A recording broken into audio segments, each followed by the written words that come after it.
ابھی world cup کا final ختم ہوا اور مجھے اس چیز کا علم ہے کہ میری قوم ایک صدمے سے گزر رہی ہے، کیونکہ ہم سب امید لگا کے بیٹھے تھے کہ انشاءاللہ اس بار ہم ورلڈ کپ جیتیں گے۔ تو میں دو تین چیزیں اپنی پوری بات کرنے سے پہلے میں اپنی قوم سے کہنا چاہتا ہوں کہ دیکھیں، سب سے پہلی کہ ہار جیت ہوتی ہے۔ ٹیم، جو میں اپنی ٹیم کو کہتا تھا کہ آخری گیند تک لڑو، پوری کوشش کرو، لیکن جب ایک رزلٹ آ جاتا ہے اور انسان نے پوری کوشش کی ہوتی ہے تو پھر یہ انسان کہتا ہے کہ جی اللہ کی مرضی ہے۔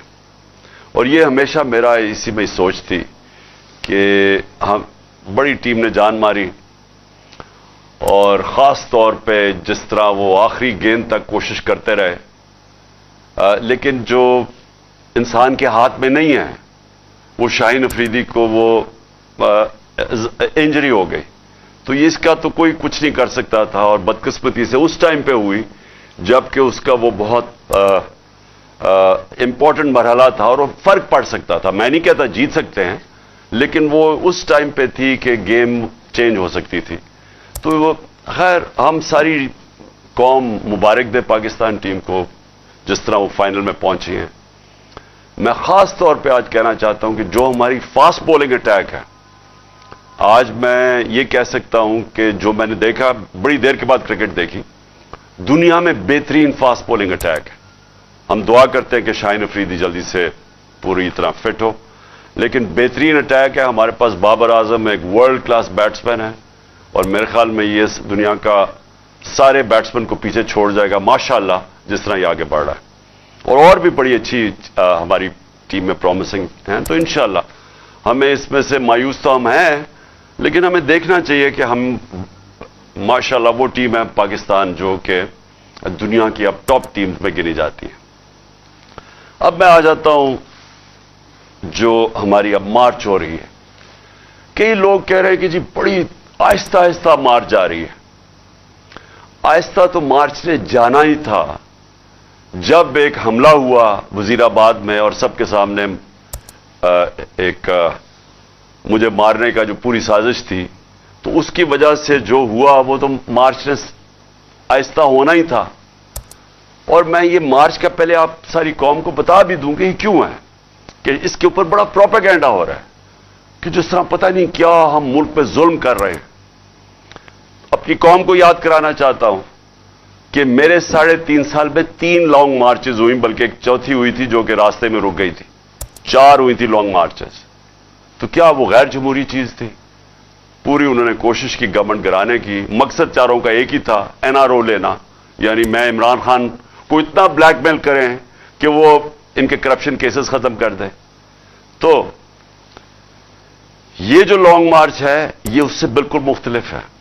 عمران خان کوئی اپنے کرپشن کیسز نہیں ختم کروانے کے لیے کر رہا۔ یہ ملک کے لیے بہت ضروری ہے کہ اس وقت ہم اپنا جمہوری حق، پرامن احتجاج ہمارا جمہوری حق ہے، ہم اس کو استعمال کرتے ہوئے ہم اس ملک کے اندر صاف اور شفاف الیکشنز کروائیں۔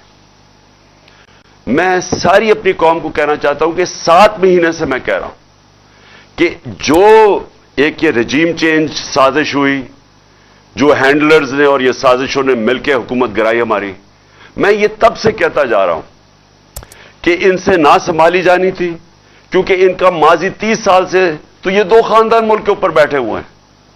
تو اگر انہوں نے کچھ کرنا تھا تو 30 سال پہلے کر لیتے۔ ان کے دور میں تو بنگلہ دیش بھی آگے نکل گیا، ہندوستان بھی ہمارے سے آگے نکل گیا، اس سے پہلے ہم ان سب سے آگے تھے 90 کی دہائی تک۔ تو انہوں نے اگر کچھ کرنا ہوتا تو کر چکے ہوتے۔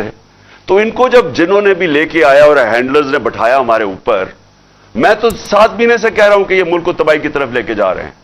میں نے معیشت کے اوپر بتایا کہ ان سے نہیں سنبھالی جائے گی، کیونکہ جو معیشت چھوڑ کے گئے تھے وہ تو پاکستان کو دیوالیہ نکال کے گئے تھے 2018 میں، تو اب انہوں نے کیسے ٹھیک کرنی تھی؟ جو ایک ملک کے معیشت کو تباہ کرے ہیں وہ ٹھیک تو نہیں کر سکتے۔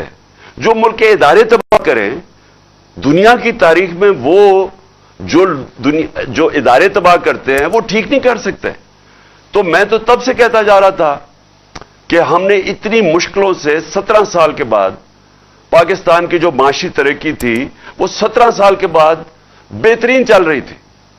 جو ہماری دولت میں ملک کے اضافہ ہو رہا تھا یہ تو لکھا ہوا ہے. یہ کسی ایکسپرٹ سے بھی پوچھ لیں کہ یہ 17 سال کے بعد پاکستان کی معیشت اوپر جا رہی تھی. سب سے بڑی بات، اور آج فیصلہ آباد میں لوگ دیکھ رہے ہیں، جو انڈسٹری ہے، جو لارج سکیل مینوفیکچرنگ ہے، جس سے اصل میں ملک کی دولت میں بھی اضافہ ہوتا ہے اور روزگار بھی ملتا ہے، وہ تو شاید 50 سال میں سب سے تیزی سے 26% پہ بڑھ رہی تھی ہماری لارج سکیل مینوفیکچرنگ، جو آج گر کے صفر پہ پہنچ گئی ہے. تو جب وہ ملک ترقی کر رہا تھا اور انہوں نے سازش کر کے گورنمنٹ گرائی، تو ہمیں تو پتا تھا کیا ہونا ہے. جو ہینڈلرز بیٹھے ہوئے تھے ہم ان کو بھی کہتے رہے یہ سمجھ جاؤ کہ جو آپ نے ایکسپیریمنٹ کیا یہ فیل ہو گیا.